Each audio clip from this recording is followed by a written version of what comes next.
किसने सोचा था कि पंजाब में मिठाइयाँ बेचने वाला एक मारवाड़ी परिवार ऐसी यूनिवर्सिटी खोलेगा जहां पढ़ने के लिए 40 देशों के स्टूडेंट्स की होड़ लगी होगी।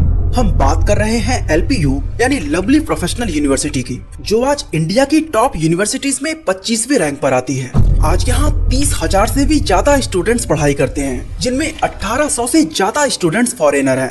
LPU के कैंपस की बात करें तो समझो कि उसके अंदर एक छोटा सा शहर बसा हुआ है, क्योंकि यहाँ पर मॉल, हॉस्पिटल, होटल्स और इन जैसी कई सुविधाएं हैं जो कि स्टूडेंट्स के द्वारा ही रन किया जाता है। यानी एक ही कैंपस के अंदर पढ़ाई के साथ साथ सब कुछ।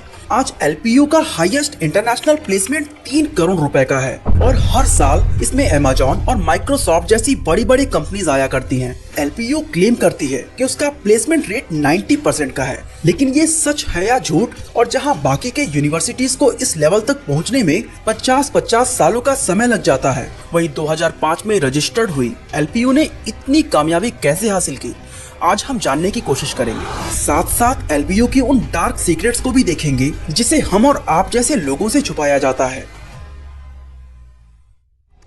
LPU एक ऐसा यूनिक इंस्टीट्यूट जिसके कहानी की शुरुआत होती है एक 10x10 की छोटी सी मिठाई की दुकान से। एक्चुअली बलदेव राज मित्तल, जो कि एक मारवाड़ी परिवार से थे, उन्हें किसी वजह से राजस्थान से पंजाब आना पड़ता है। उनका पुराना पेशा मिठाइयाँ बनाना था, इसलिए उन्होंने अपने दोस्त से 500 रुपए उधार लेकर 1961 में जालंधर के अंदर लवली स्वीट्स नाम की एक छोटी सी दुकान खोली। लेकिन पंजाबियों को इनकी मिठाइयाँ कुछ खास पसंद नहीं आ रही थी। इसी बीच बलदेव राज ने देखा कि यहाँ के लोग बड़ी बूंदी के लड्डू बहुत ही शौक से खाते थे और अपनी एक नई स्ट्रेटजी के तहत वो बड़ी बूंदी की जगह बारीक बूंदी के लड्डू बनाने लगे। उनकी ये मिठाई तुरंत ही पंजाबियों के मुंह लग गई, क्योंकि पंजाबियों के लिए ये एक यूनिक प्रोडक्ट था। इसके साथ साथ बलदेव राज ने एक और काम किया कि जहां मार्केट की सभी दुकानें सुबह से लेकर शाम तक खुला करती थी, वहीं ये अपनी दुकान दिन में सिर्फ 2 घंटे के लिए ही ओपन करने लगे। और दुकान भी ऐसी बनाई कि बाहर से अंदर का कुछ भी नजर नहीं आता था। इसके चलते लोगों को क्यूरियोसिटी होने लगी कि आखिर अंदर ऐसा स्पेशल क्या है। अब एक तो इनके लड्डू लोगों को खूब पसंद आ रहे थे, ऊपर से सिर्फ 2 घंटे के लिए ही शॉप का खुलना, इस तरह से मार्केट में इस दुकान को लेकर हाइप क्रिएट होने लगा। इस पब्लिसिटी का लवली स्वीट्स को भरपूर फायदा मिलता है और 70s के दौरान ये जालंधर का सबसे प्रसिद्ध मिठाई की दुकान बन जाता है। इस तरह से बलदेव राज ने थोड़े से एफर्ट्स और दिमाग लगाकर बाकी दुकानदारों से कहीं ज्यादा प्रॉफिट कमाना शुरू कर दिया था। बाद में इन्होंने होलसेल का बिजनेस भी शुरू किया और देखते ही देखते सिर्फ कुछ ही सालों के अंदर पंजाब के कई जिलों में लवली स्वीट्स की ब्रांचेस ओपन हो गयी। अब इन्होंने मिठाइयों के अलावा बेकरी शॉप भी ओपन कर ली थी, जिसमें बिस्किट्स, स्नैक्स एंड और भी कई चीजें शामिल थी। लेकिन अब इस व्यापार को अकेले मैनेज करना बलदेव राज को भारी पड़ रहा था, इसलिए इनके 2 बेटे नरेश और रमेश मित्तल अपनी पढ़ाई को बीच में ही छोड़कर पिता के कारोबार में शामिल हो जाते हैं। और ये इनका साथ ही था कि लवली स्वीट्स की सफलता ने और भी ज्यादा जोर पकड़ लिया था, जिसके चलते जल्द ही लवली स्वीट्स पैन इंडिया में डिस्ट्रीब्यूट होने लगी। जब काम बढ़ने लगा तो इसे मैनेज करने के लिए बलदेव राज अपने सबसे छोटे बेटे अशोक मित्तल को भी इस बिजनेस में शामिल करना चाहते थे, लेकिन अशोक मित्तल की ख्वाहिश थी कि वो अपनी पढ़ाई पूरी करें। हालांकि उन्होंने जब अपनी लॉ की पढ़ाई पूरी कर ली तो फिर वो भी अपना पूरा समय फैमिली बिजनेस को ही देने में लग गए थे। लेट 80s के दौरान लवली स्वीट्स ऑलरेडी एक बहुत बड़ा रीजनल ब्रांड बन चुका था, जिसके बाद अशोक मित्तल ने सोचा कि अगर उन्हें आगे बढ़ना है तो बिजनेस को डाइवर्सिफाई करना जरूरी है। इसी सोच के साथ उन्होंने कई बिजनेसेस में अपना हाथ आजमाने की कोशिश की, जैसे कि hydro projects, hospitals and automotive parts manufacturing, लेकिन अनफॉर्चुनेटली ये सभी में फेल हो चुके थे। इसी दौरान उन्होंने देखा कि जालंधर के अंदर ऑटोमोबाइल्स का क्रेज बहुत ही तेजी से बढ़ रहा था, तो क्यों ना इस अपॉर्चुनिटी का फायदा उठाया जाए। इस तरह वो बजाज की डीलरशिप को लेने के लिए पहुंच जाते हैं इंटरव्यू देने। उन दिनों बजाज के ऑनर राहुल बजाज लोगों का इंटरव्यू खुद ही लिया करते थे, ताकि सही कैंडिडेट के हाथ में ही डीलरशिप जाए। लेकिन जब उन्हें अशोक के मेन बिजनेस के बारे में पता चलता है तो उनका रिएक्शन कुछ ऐसा था कि हमारा बिजनेस इतना भी बुरा नहीं कर रहा है कि हम उसकी डीलरशिप किसी हलवाई के हाथों में सौंप दें। अब ये रिएक्शन अशोक मित्तल के लिए कोई बड़ी बात नहीं थी, लेकिन फिर भी उन्होंने सोच रखा था कि कैसे भी करके वो इस डीलरशिप को लेकर ही मानेंगे। उन्होंने कई बार राहुल बजाज से मल्टीपल मीटिंग्स की। ऐसे में अशोक के कॉन्फिडेंस और पैशन को देखते हुए आखिरकार राहुल बजाज ने हार मान ली और 1991 में उन्हें बजाज की डीलरशिप दे ही दी। ऐसे में इस बिजनेस को सक्सेसफुल बनाने के लिए अशोक मित्तल ने अपनी जी जान लगा दी थी। हालांकि इस बीच बहुत से ऐसे लोग मिले जिन्होंने उनके कॉन्फिडेंस को तोड़ने में कोई कसर नहीं छोड़ी। उन्हें और उनके परिवार को ताने मिले कि अब मिठाई बेचने वाला गाड़ी बेचेगा, लेकिन इन सब चीजों से हटकर अशोक मित्तल ने सिर्फ अपने डीलरशिप पर फोकस रखा और आखिरकार 1996 तक ये इतने सक्सेसफुल हो जाते हैं कि बजाज तो क्या, इन्हें मारुति सुजुकी की भी डीलरशिप मिल जाती है और कुछ ही समय में ये पंजाब के नंबर 1 ऑटोमोबाइल डीलर बन जाते हैं। इनका मिठाई और स्नैक्स का बिजनेस तो चल ही रहा था, वहीं ऑटोमोबाइल्स की डीलरशिप ने भी धूम मचा रखी थी। ऐसे में इन्होंने एक बार फिर सोचा कि क्यों ना अब नए सेक्टर में एंटर किया जाए। उसी दौरान अशोक मित्तल को रियलाइज हुआ कि पंजाब में यूनिवर्सिटीज तो बहुत हैं, लेकिन कोई भी प्रोफेशनली रन नहीं करते।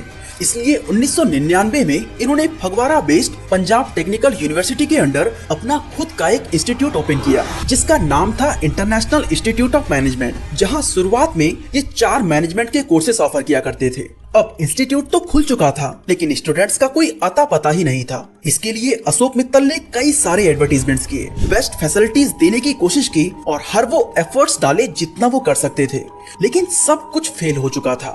इसके बाद उनके परिवार को वापस से वही ताने सुनने को मिले जो बजाज की डीलरशिप लेते वक्त मिली थी, यानी मिठाई बेचने वाले अब डिग्रियां बांटेंगे।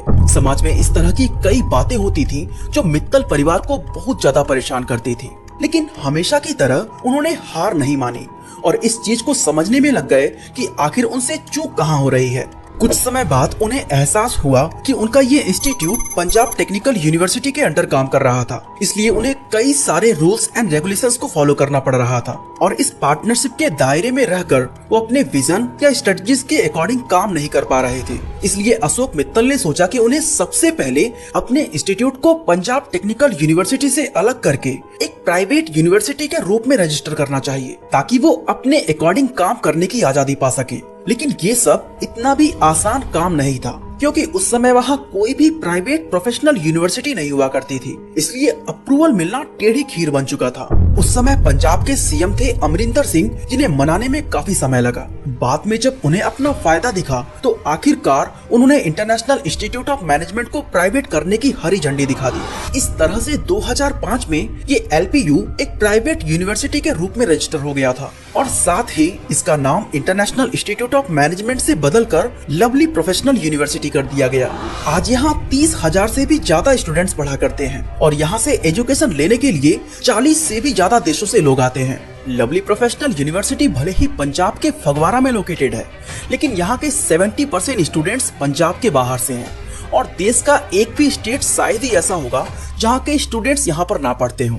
पर सवाल ये उठता है कि आखिर ऐसी क्या खास बात है कि एलपीयू में हर साल एडमिशन लेने के लिए लाखों स्टूडेंट्स की होड़ लगी रहती है। असल में दोस्तों, पंजाब में ज्यादातर पॉपुलेशन एग्रीकल्चर पर डिपेंड करती है। यहाँ तक कि कुछ टाइम पहले तक जो लोग पढ़े लिखे होते थे, उनमें भी ज्यादातर लोग अपने परिवार का साथ देने के लिए खेती बाड़ी में ही लग जाते थे, क्योंकि जैसा कि हमने बताया कि उस समय वहाँ पर ऐसी यूनिवर्सिटी थी ही नहीं जो करियर फोकस्ड कोर्स कराती या प्लेसमेंट की गारंटी देती। ऐसे में जब इस गैप को अशोक मित्तल ने देखा तो उन्होंने स्टूडेंट से वादा किया कि वो अच्छी एजुकेशन के साथ साथ गारंटीड प्लेसमेंट भी दिलाएंगे और उनकी ये स्ट्रेटजी काम भी करी, क्योंकि पढ़ाई खत्म होने के तुरंत बाद अगर करियर सेट हो जाए तो इससे ज्यादा किसी स्टूडेंट को क्या चाहिए। इस चीज को देखकर बड़ी संख्या में स्टूडेंट्स की भरमार लग गई, लेकिन साथ साथ एलपीयू के चैलेंजेस भी बढ़ने शुरू हो गए थे, क्योंकि इतने सारे स्टूडेंट्स को प्लेसमेंट दिलाना कोई आसान काम नहीं था। इसके लिए अशोक मित्तल ने एक कैंपस प्लेसमेंट की टीम बनाई,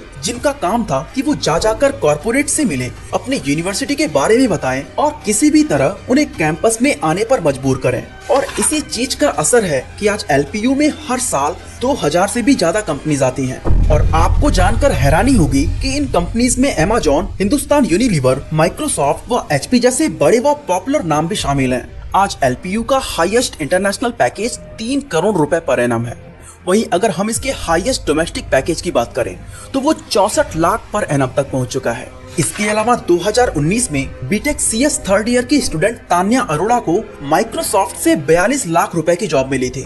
इस तरह से साल 2019 में ये इंजीनियरिंग के फील्ड में किसी भी फ्रेशर को मिलने वाला सबसे बड़ा ऑफर बन गया था। दोस्तों, अगर आप भी इन जैसी कंपनीज में इन्वेस्ट करके स्टॉक मार्केट के थ्रू पैसे कमाना चाहते हैं तो डिस्क्रिप्शन में दिए गए लिंक पे क्लिक करके आप फ्री में डीमैट अकाउंट ओपन कर सकते हैं। अब सवाल ये आता है कि एलपीयू ने आखिर इतना सब कुछ किया कैसे, क्योंकि भारत में और भी यूनिवर्सिटीज हैं, तो आखिर इसमें ऐसा खास क्या था जो लोग इसकी ओर खींचे चले आ रहे थे। इसका पहला रीजन है कि एलपीयू ने अपने टीचिंग मेथड्स में ऐसे कई अपडेट्स किए हैं जिनकी मदद से स्किल डेवलपमेंट पर फोकस काफी ज्यादा बढ़ा है। दरअसल टीचिंग मेथड में अपडेट लाने का रीजन ये था कि जब एलपीयू पंजाब टेक्निकल यूनिवर्सिटी के अंडर आती थी तो उस समय ट्रेडिशनल टीचिंग मेथड्स का यूज किया जा रहा था। उसी दौरान मैनेजमेंट ने ये रियलाइज किया कि इस मेथड से स्टूडेंट्स उतने ज्यादा क्रिएटिव नहीं हो पा रहे हैं जैसा आजकल की कंपनीज की डिमांड है। इसलिए जब इन्होंने एलपीयू को ओपन किया तो यूनिवर्सिटी के नाम के साथ साथ टीचिंग मेथड्स में भी बदलाव लाया गया, जो एलपीयू के लिए एक बेस्ट डिसीजन साबित हुआ। एलपीयू के सक्सेस का दूसरा सबसे बड़ा रीजन, एलपीयू की इन सभी फैसिलिटीज का फायदा ज्यादा से ज्यादा लोग उठा सके। इसके लिए दो और चीजों पर काम किया गया, जिसमें फर्स्ट है लो एंट्री बैरियर एंड दूसरी है स्कॉलरशिप।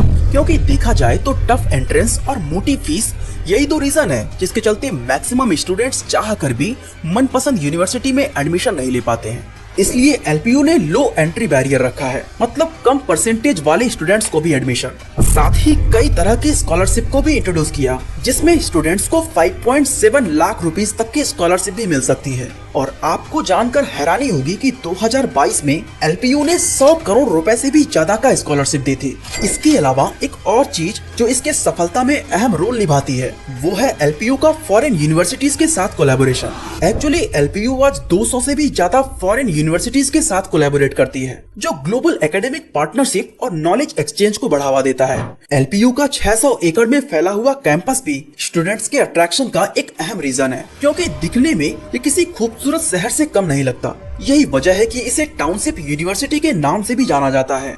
आप जानकर हैरान होंगे कि यहाँ एक ही कैंपस में मॉडर्न लैब्स, स्मार्ट क्लासरूम्स, देश का सबसे बड़ा ऑडिटोरियम, ओलंपिक लेवल पर तैयार sports complex, multi storey library, shopping mall, hospital, banks, post office और यहाँ तक कि यूनिवर्सिटी का खुद का होटल भी मौजूद है। लेकिन अब सबसे बड़ा सवाल ये आता है कि कोई भी यूनिवर्सिटी हर एक चीज में 100% परफेक्ट कैसे हो सकती है। कुछ तो कमियां होंगी ही जिन्हें शायद हम और आप तक पहुंचने से पहले ही रोक दिया जाता है।